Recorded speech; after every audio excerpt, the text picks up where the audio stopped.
Hi guys, welcome to a new video. Today I'm going to show you how to use a wet sponge. This is called a wet sponge. You usually use for shouldering, for cleaning your tip. This is how my tip looks for this, for the present now. So actually, why do you need a wet sponge? There's a reason. So what actually happens is, this is your, tip. You see that difference in the color, like half of it is like, like a gradient kind, and half of it is like covered with lead. So what actually happens is when you keep heating it for a long time, or you keep it for some time, the lead, like when you clean it, eventually some oxides start, like covering your whole thing, the nib of it. So some oxides come and cover it, so the heat transfer from your lead, like your lead and your soldering rod, won't happen properly. So it will take more time for the lead to melt, and then you won't be able to get proper soldering. So for that, if you use a wet sponge, what actually happens is all the oxides gets cleaned up, and you'll have a better one. Actually, what happens is this is how your nib will look after fully oxidizing, and like when it's totally gone. Let me show you.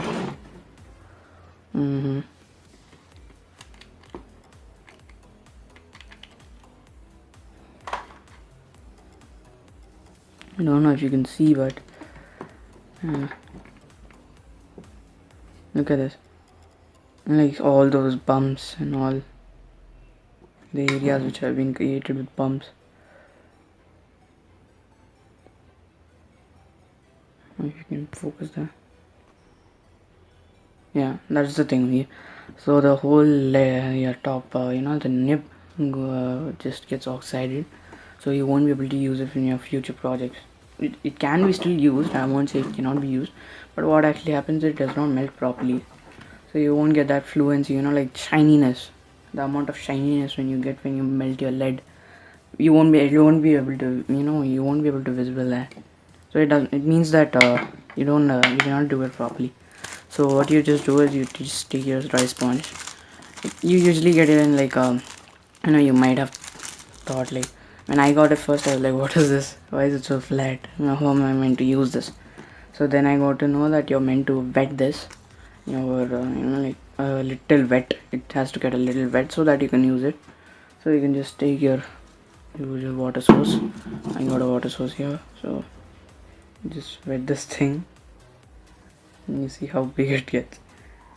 It eventually gets very big, so yeah, it gets very fat.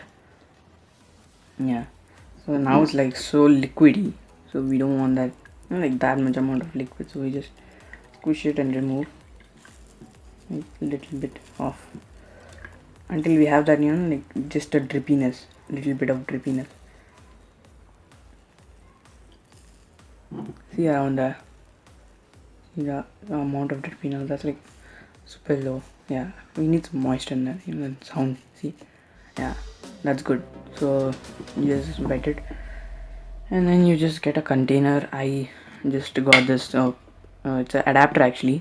It's for the 3-volt 5-volt adapters. So then this is not actually the perfect size for this, so it gets bigger when it like absorbs. So I don't guess that. So guys, I've cut the piece according to the size in which I can fit this thing.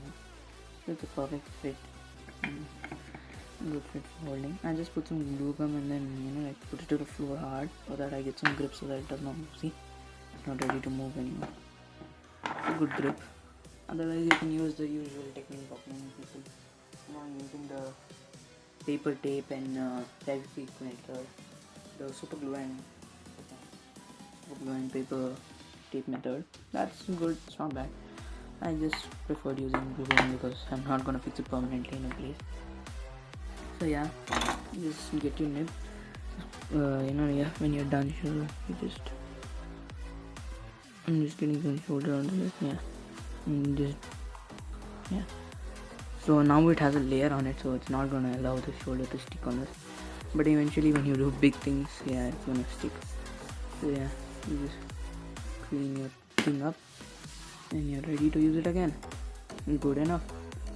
Mine is actually a little black on the part because I was not using this from the starting. Actually, I should use it from the starting. Even it helps you if you have flux oxides, like when you burn flux, what actually happens is a little bit of flux gets burnt and then it gets stuck on your soldering rod. So what eventually happens is the flux does not allow you to get the lead melted, so you can use this as a cleaner for that also. Yeah, so thank you guys. Make sure to subscribe and like and share the video. I will be posting more videos. There's a project coming which is a spider robot, and I'm gonna upload it by Sunday, around Sunday this week. So yeah, stay tuned. Bye. Suhanstarks signing off.